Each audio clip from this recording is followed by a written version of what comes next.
What's up guys, Sam Adams here, and tonight we are going to be talking about the end of the PlayStation Vita and the fact that Sony has pretty much all but said they're not going to be making another handheld console for quite a while, or even at all. They might not make another sequel or successor to the PlayStation Vita.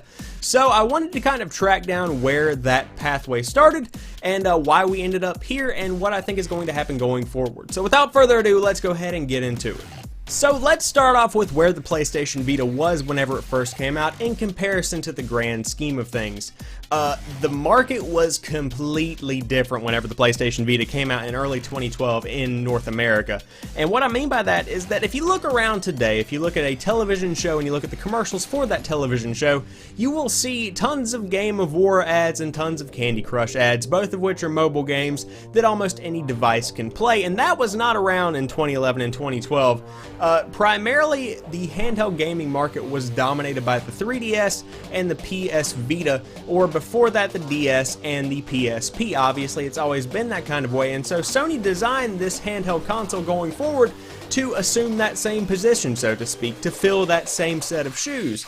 And whenever the market started to change, that whole thing kind of shifted.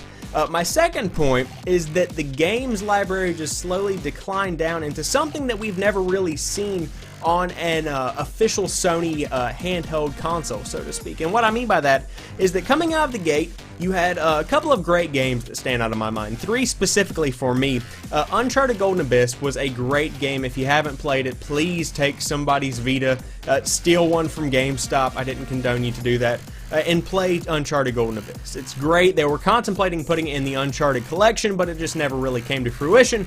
But it was a great game. Then you had Wipeout 2048 that looked great on the PlayStation Vita's little screen.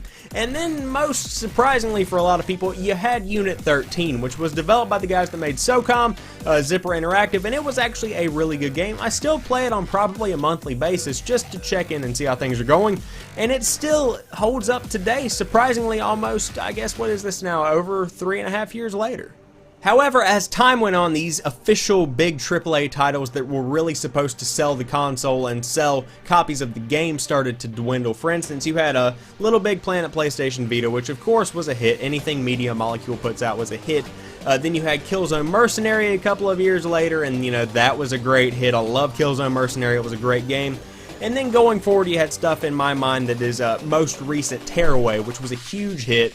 And going, you know, a little bit further than that, it's just kind of spiraled down into this platform where indie developers can either throw a game that's specifically made for the PlayStation Vita and a lot of people will play it, or, you know, make a game for the PlayStation 4 and then it will be cross-buy on the PlayStation Vita, which is a very interesting place for this console to end, and I suppose it's probably the lesser of two evils when it's compared to just, you know, flopping entirely and people stop making games for it, or just kind of transform it into this little indie powerhouse for on-the-go gaming. So going forward, could Sony actually make a successful successor to the PlayStation Vita? And I say they could if they did it in a very certain way. The first thing to realize is that the market they're dealing with is completely different than the market they were dealing with in late 2011 and early 2012, because handheld gaming is almost completely dominated at this point by mobile games. The free games that you play on your phone, you can download stuff like Candy Crush, you can download stuff like Modern Combat for just a couple of bucks, and you can get a decent experience for your on-the-go gaming.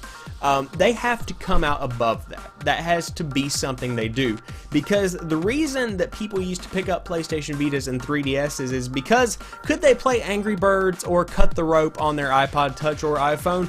Yeah, sure they could, but you can't play Killzone Mercenary on an iPhone or an Android phone. That's just something that has to be done, and that, in my mind, is what set the PlayStation Vita above just your standard mobile gaming experience. But they have to go further than that, because the standard person doesn't see that side of the PlayStation Vita. The standard person sees a games console, and then their phone is also advertised as something that can play games, and they just kind of interchange the definitions in their mind, and that is obviously not true. So Sony has to buckle down the hardware side of things, because people are realizing that these little puppies right here that cost between $200 and $250, and the games that are $50, you know, maybe $40 or $50 a piece, just aren't enough for what you're paying.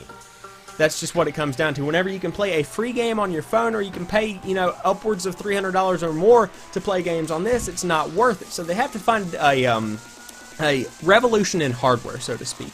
to really bring out the glimmer and shine of their new handheld and show off to the public like, hey, you could be playing Candy Crush, you could be playing Game of War, but this thing, I got this thing, and this is where the real fun happens. So going forward, I wouldn't expect a Sony handheld for at least 5 years, because the technology that I'm expecting that they're going to make, this revolutionary technology that really sets a dedicated handheld console apart from a mobile phone, is going to take some time to create. But that's perfectly fine, because people forget we've got the PlayStation Vita.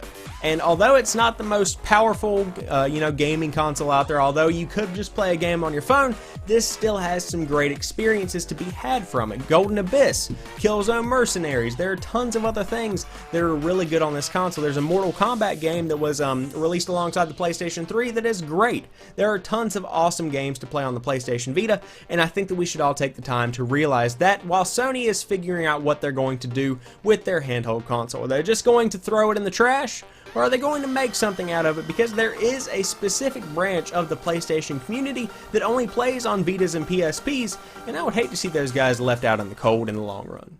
So there you guys have it. I hope you've enjoyed today's video. If you did, drop me a like down below, and in the comments section, tell me if they should just go ahead and kill the PlayStation Vita, or continue supporting it and develop something new behind the scenes to really blow all of our socks off. Let me know what you think in the comment section down below, and of course, if you are new to the channel, or you've never seen any of my other videos, I upload new stuff like 3 or 4 days a week, depending on the week, so there's always something new on the channel when you stop by to watch some videos.